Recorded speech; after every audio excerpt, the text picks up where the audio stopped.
ద్వాపర యుగంలో భూమి మీద అధర్మం పెరిగి రాక్షసులు రాజ్యాన్ని పాలిస్తూ ప్రజల్ని హింసించసాగారు. ముఖ్యంగా కంసుడు అనే క్రూరరాజు మధుర రాజ్యాన్ని పాలిస్తూ పాపకార్యాలతో భూమిని భారంగా మార్చాడు. భూమాత ఈ దుస్థితిని భరించలేక గోవు రూపంలో దేవతలతో కలిసి బ్రహ్మదేవుని వద్దకు వెళ్ళింది. బ్రహ్మ వారిని విష్ణుమూర్తి వద్దకు తీసుకువెళ్ళాడు. అక్కడ భూమాత తన బాధను విన్నవించగా విష్ణుమూర్తి ఆమెకు భరోసా ఇచ్చి, నేను త్వరలోనే భూమిపై అవతరించి ధర్మాన్ని స్థాపిస్తాను అని వాగ్దానం చేశాడు. మధురలో యాదవంశానికి చెందిన వసుదేవుడు దేవకిని వివాహం చేసుకున్నాడు. వివాహ వేడుక తర్వాత కంసుడు తన చెల్లి దేవకిని, బావమరిది వసుదేవుని రథంలో స్వయంగా పంపిస్తున్నప్పుడు ఆకాశవాణి వినిపించింది. కంసా, నీ చెల్లి దేవకికి జన్మించిన 8వ సంతానం నిన్ను సంహరిస్తాడు అని.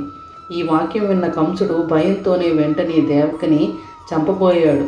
కానీ వసుదేవుడు ఆపుతూ, మేము నీకు పుట్టిన ప్రతి బిడ్డను ఇస్తాము అని వాగ్దానం చేశాడు.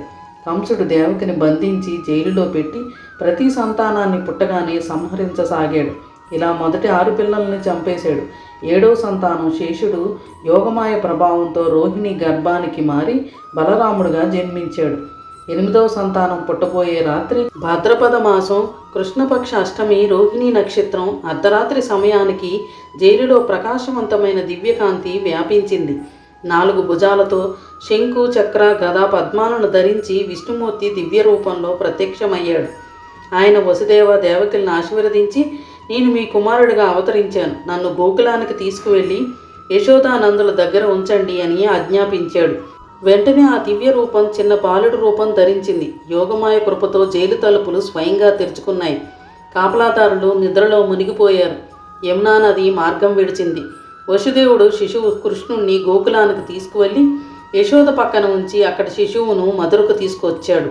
ఆ శిశువు కంసుడు చేతుల నుంచి తప్పించుకొని ఆకాశంలోకి ఎగసి, నీ శత్రువు గోకులంలోనే జన్మించాడు అని చెప్పి అదృశ్యమైంది.